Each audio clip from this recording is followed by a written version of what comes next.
Okay, and I've finished. So, I've charged up every one of the 18650 cells, which is quite a lot. I've got a whole bag full, and you can see the bag's quite big. I've charged up every one of those to 4.2 volts, and there's the little charging thing, and there's my DC power supply. So I've been using that thing to charge them up, put them in there of course, 15 at a time, and then when they've reached 4.2 volts or more, I've dumped them in here. So so what do I think about it? Do I think it's worked or what? Yeah, it definitely does work. This thing does work, and it's really fast. It's brilliant. It really does work. But I suppose the aim of the video really is for me to decide if it's worthwhile or not, and I'd say it's definitely worthwhile. But a couple of considerations. First thing is that some cells, I think I found about 5 or 6 cells which were dead, and by dead I mean that they were sort of shorted internally. So if you put them in here and you have 14 good cells and 1 shorted cell, this will jump right up to its maximum, which in this case is 5 amps.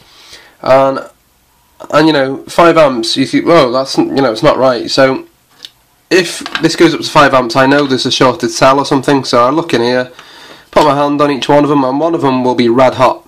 And obviously the red hot one, I then check its voltage, it'd be 0 volts, throw it away. But other than that, yeah, like I said, I only found 5 or 6. So it is actually important to stay for a few minutes, you know, to monitor the current and all that sort of stuff, just for a few minutes. And I found that after a few minutes I could leave it go on its own. So regarding this thing here, the charge voltage, no, you're supposed to set it to 4.2,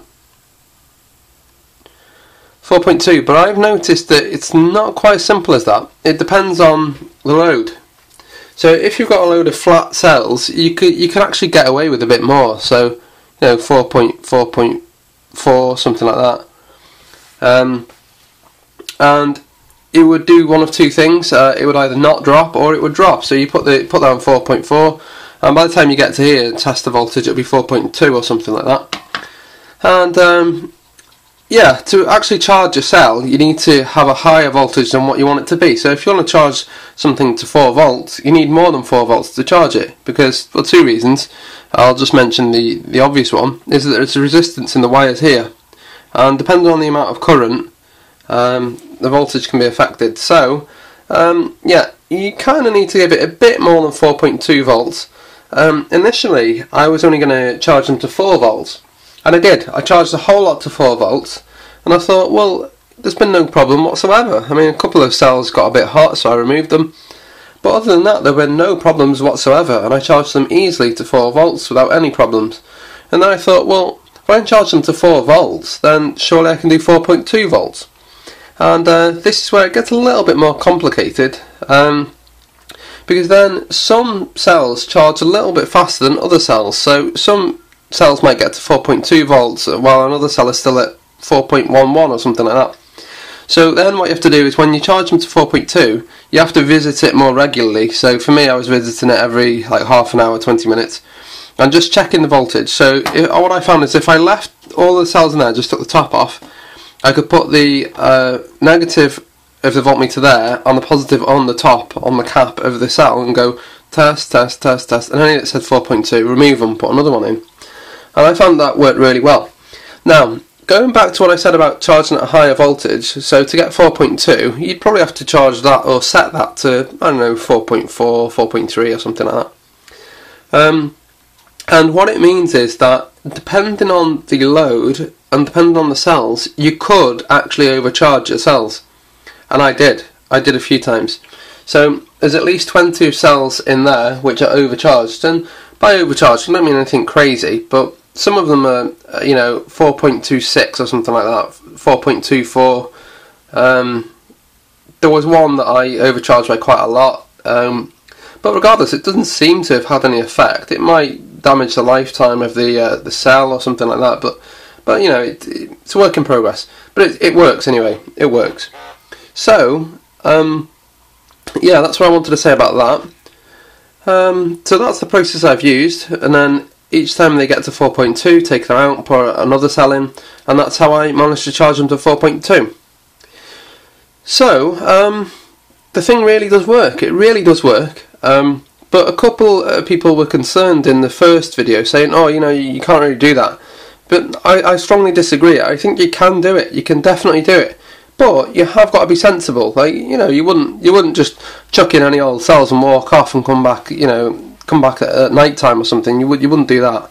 You do have to have some common sense. Like, you've got to check the voltage. You've got to obviously check to see if they're hot. If any cells are hot, that's a bad sign. So you've got to be quite switched on with it. You've got to check. And you know, I tested the voltage of each cell before putting it in. I tested the voltage of the cells at various stages. Like, you have got to keep an eye on it, but it really, really does work, and it's excellent because I've been charging 15 cells at one time, and it saved me so much time.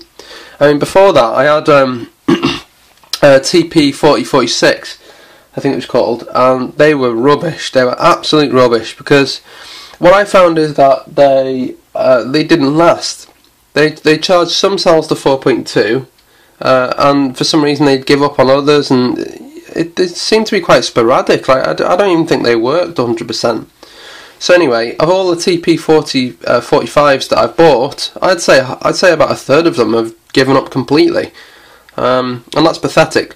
But in this setup here, there's no way that's going to give up. These are not going to give up. Not only are they not going to give up, they charge 15 cells, and the power supply is not going to give up. Look at the size of it.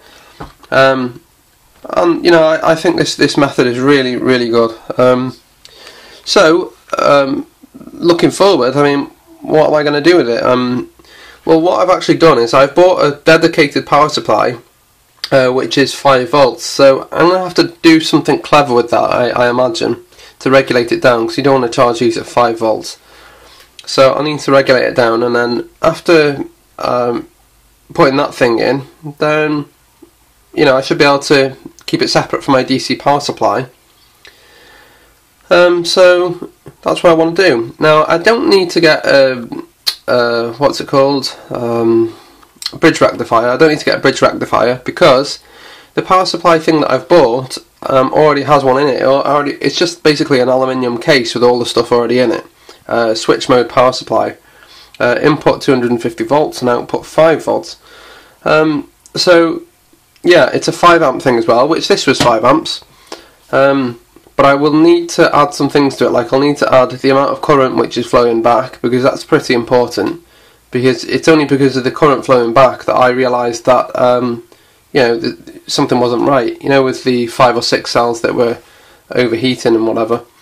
So I'll need to have a current monitor in it or something like that, and ideally something to set the exact voltage as well, because 5 volts is no good. It needs to be less, 4.2 ideally. But anyway, it's been a really interesting project, and it definitely has worked.